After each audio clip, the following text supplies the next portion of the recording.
جی السلام علیکم، آپ کیسے ہیں؟ خیریت سے ہیں؟ میرا نام ڈاکٹر اسد ہے۔ میں ایک نئی ویڈیو کے ساتھ آپ کی خدمت میں حاضر ہوں۔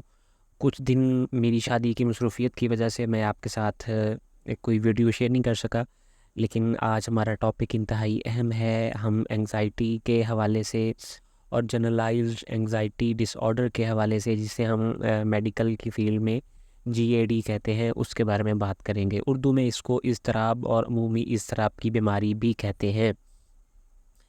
جتنی بھی معلومات آپ کے ساتھ شیئر کی جا رہی ہیں، اس سے کسی کا دل دکھانا مقصود نہیں ہے۔ ہمارے علاوہ دوسرے کئی معالج آپ کو اس سے بہترین انفارمیشن دے سکتے ہیں۔ ہم آپ کو کسی مقابلے کی بنیاد پہ، کسی کمپٹیشن کے بنیاد پہ آپ کے ساتھ مخاطب نہیں ہیں۔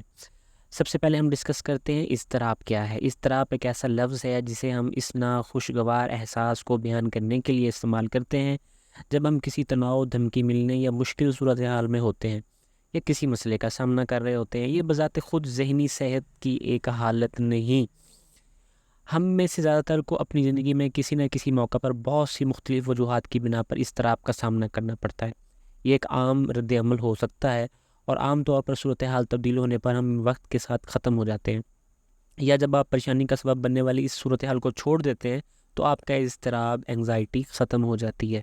لیکن یہاں پہ ایک بات ایسی قابل توجہ ہے کہ بہت سارے معاملات ایسے ہیں جن سے آپ توجہ نہیں ہٹا سکتے، اور وہ انگزائٹی آپ کی باڈی پہ مسلسل، آپ کے دل و دماغ پہ حاوی ہوتی رہتی ہے۔ اضطراب کب ایک مسئلہ بن جاتا ہے؟ اب ہم اس کے بارے میں ڈسکس کرتے ہیں۔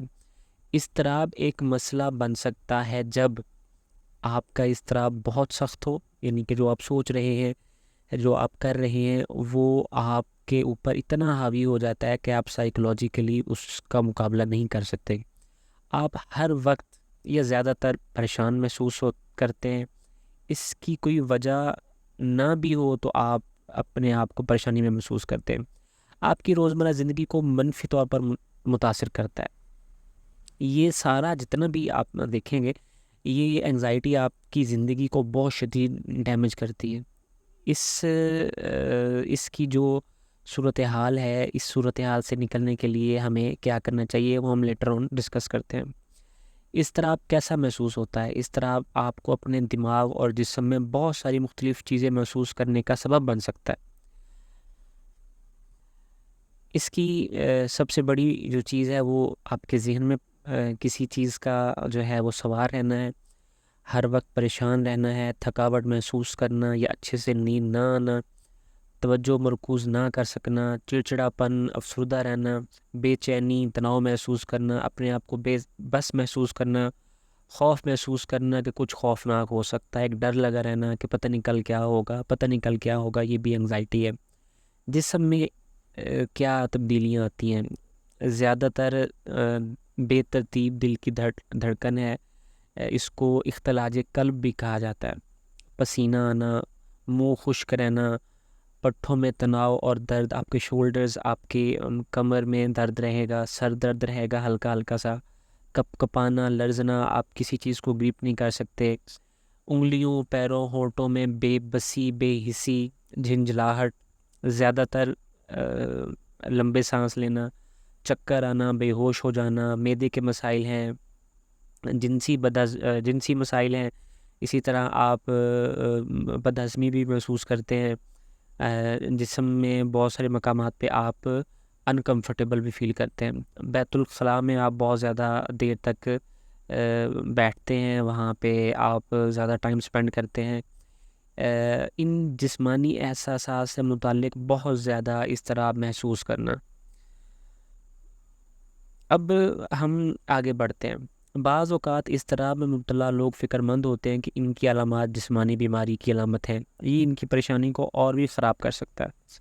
آپ انگزائٹی کی وجہ سے اپنے جسم پہ ایک بوجھ محسوس کر رہے ہیں، اپنے شولڈرز میں، اپنے کندھوں میں، اپنے سینے میں، اپنے بازو میں، اپنی ٹانگوں میں اس طرح کا کھنچاؤ محسوس کر رہے ہیں، لیکن آپ سمجھتے ہیں کہ یہ انگزائٹی اس کی وجہ نہیں ہے، کوئی اور بیماری آپ کو لگ گئی ہے، حالانکہ اس کی وجہ انگزائٹی ہے، جسے ہم اضطراب کہتے ہیں۔ اضطراب کی وجوہات کیا ہیں؟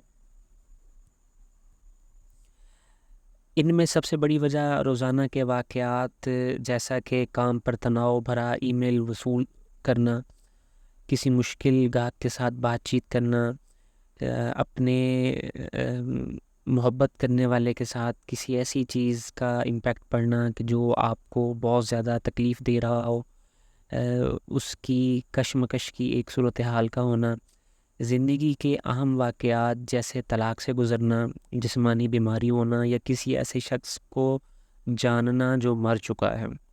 بعض اوقات جب کچھ اچھا ہو رہا ہوتا ہے تو ہمیں اس طرح کا سامنا بھی کرنا پڑتا ہے۔ مثال کے طور پر اگر ہم ڈیٹ پر جانے والے ہیں یا نوکری کا انٹرویو دینے جاتے ہیں، یہ بری چیزیں نہیں ہیں، لیکن وہ ہمارے جسم میں اس طرح کی جسمانی اور نفسیاتی اثرات پیدا کر سکتی ہیں۔ اس طرح کیوں ہوتا ہے؟ ایک امپورٹنٹ کوشچن ہے۔ اگرچہ اس طرح ناخوشگوار محسوس ہو سکتا ہے، لیکن یہ کچھ حالات میں محدود وقت کے لیے مددگار ثابت ہو سکتا ہے۔ میں آپ کو ایک ایگزامپل دیتا ہوں۔ نفسیاتی طور پہ اور جسمانی طور پہ ہم اس کو دیکھتے ہیں۔ نفسیاتی طور پہ کیا ہے کہ مشکل حالات میں اضطراب ہمیں بتاتا ہے کچھ غلط ہے اور ہمیں چوکس رہنا ہے تاکہ ہم مناسب رد عمل دے سکیں۔ ایک امپلائی جو جاب پہ کام کرتا ہے وہ دیکھتا ہے جی کہ میرے ورک انوائرمنٹ میں بہت ساری تبدیلیاں ہو رہی ہیں، تو وہ یہ سمجھنے لگتا ہے کہ مجھے جاب سے نکال دیا جائے گا، تو وہ اضطراب میں رہتا ہے۔ ایک طالب علم، ایک اسٹوڈنٹ جو پیپرز کی تیاری کر رہا ہے، لیکن وہ پیپر کی تیاری کرنے کے ساتھ ساتھ یہ بھی سوچتا ہے کہ میں نے فیل ہو جانا ہے۔ جسمانی طور پر کیا ہو سکتا ہے؟ اضطراب کے جسمانی احساسات ہمارے جسم کو خطرے سے دور بھاگنے یا خود کو بچانے کے لیے تیار کر سکتے ہیں۔ اسے لڑو اور بھاگ جاؤ کا رد عمل بھی کہا جاتا ہے۔ عمومی اضطراب کی بیماری کیا ہے؟ عمومی اضطراب کی بیماری یہ بھی ایک بیماری کی ایک قسم ہے۔ اضطراب کی دیگر بہت ساری بیماریاں جن کا یہاں احاطہ نہیں کیا جا سکتا، obsessive complex آرڈر یا گھبراہٹ جو ہے، یہ بھی ایک بیماری ہے۔ اگر آپ کو عمومی اضطراب کی بیماری ہے تو آپ کو ہوں گے، کیا ہو سکتا ہے؟ ایک ہی وقت میں مختلف پریشانیاں، ایسے خدشات جو صورتحال کے تناسب سے زیادہ ہوں، اپنی پریشانیوں پر قابو پانا مشکل ہو جائے گا۔ اضطراب کی بیماری کافی عام ہے اور برطانیہ میں ہر 25 میں سے ایک شخص اس کو فیس کر رہا ہے۔ اگر ریسنٹ اسٹڈی دیکھی جائے تو پاکستان میں ہر 10 میں سے ایک شخص انگزائٹی کا شکار ہے۔ موجودہ حالات میں یہ اعداد و شمار حیران کن ہو سکتے ہیں۔ اضطراب کی بیماری کی وجوہات کیا ہے؟ اضطراب کی بیماری کی کوئی ایک وجہ نہیں ہے۔ آپ کے جین، سماجی ماحول اور زندگی کے تجربات سب ایک کردار ادا کرتے ہیں، اور یہ کردار ایک دوسرے کے ساتھ انٹر ریلیٹڈ ہیں۔ اگر آپ کے خاندان کا کوئی قریبی رکن اضطراب کی بیماری کا شکار ہے تو آپ کو اضطراب کی بیماری پیدا ہونے کا امکان 4 سے 6 گنا زیادہ ہے۔ تاہم کوئی بھی اکیلا جین اضطراب کی خرابی کا سبب نہیں بن سکتا۔ اس کی بجائے متعدد جینز جن میں سے ہر ایک کا ایک تھوڑا سا اثر ہوتا ہے آپ کے خطرے کو بڑھانے کے لیے کافی ہے۔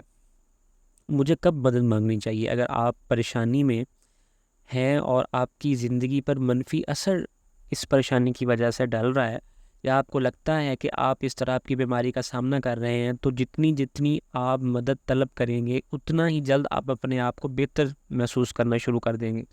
ایسی بہت سی وجوہات ہیں جن کی وجہ سے لوگ مدد حاصل کرنے سے گریز کرتے ہیں، اور ان کا خیال یہ ہے کہ یہ ہمیں نہیں کرنا چاہیے۔ مجھے اب اپنے طور پہ سنبھالنا چاہیے، مجھے خود جدوجہد کرنی چاہیے۔ وہ اپنے کسی دوست سے، کسی اپنے فیملی ممبر سے ڈسکس نہیں کرتے، جس کی وجہ سے وہ انگزائٹی نقطۂ عروج پر پہنچ جاتی ہے جہاں سے واپسی کا سفر بہت مشکل ہوتا ہے۔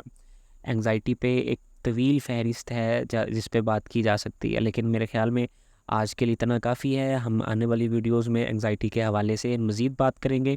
انگزائٹی سے نجات کیسے حاصل کی جا سکتی ہے، اس کے لیے میں ایک علیحدہ سے ویڈیو بناؤں گا جس کو آپ دیکھ سکتے ہیں۔ میرے چینل کے ساتھ جڑے رہنے کے لیے آپ میرے چینل کو سبسکرائب کریں۔ Thank you. السلام علیکم۔